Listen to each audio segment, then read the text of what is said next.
আজান শেষ হয়ে গেছে।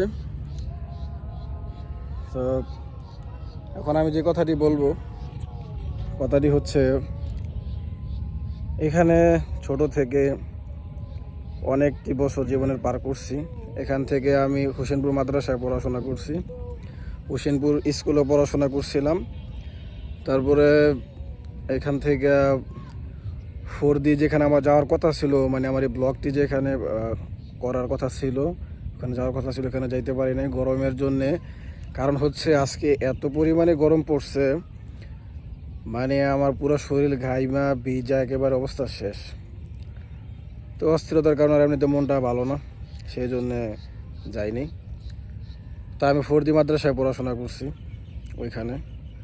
আর আমার একটি কথা হচ্ছে যে আমি ওখানে ফোরদি মাদ্রাসায় আমি 3টি পুরস্কার পেয়েছিলাম, গজল গেয়ে, তারপরে তেলাওয়াত করে।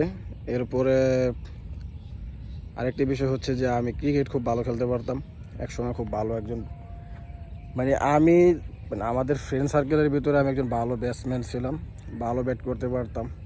আর আমার একটি জিনিস ছিল কি, আমি 2 দিকে ব্যাট করতে পারতাম। আমি অফ সাইড, লেগ সাইড 2 সাইডে ব্যাট করতে পারতাম। এটা আমার খুব ভালো টিয়া ছিল। যে কোনো একটি কারণের জন্য আর পরে খেলা হয় নাই।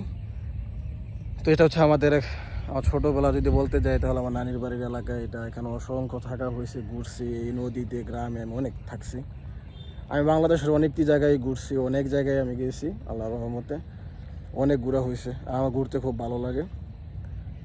তো এখন এখানে প্রেম করে বিয়ে করেছি নানির বাড়ির এলাকাতে, আমার এখানে শ্বশুর বাড়ি। তো সেই জন্যে আমি নতুন করে ব্লগ শুরু করছি, ব্লগ ভিডিও। এ হচ্ছে আমার মানে এখানকার ইতিহাস। তো যাই হোক, আসসালামু আলাইকুম। আজকের পর্যন্ত, আজকে দ্বিতীয় দিন, আজকে পর্যন্ত এখান পর্যন্ত সমাপ্ত। ভালো থাকবেন, সুস্থ থাকবেন। আসসালামু আলাইকুম ওয়া রাহমাতুল্লাহি ওয়া বারাকাতুহু।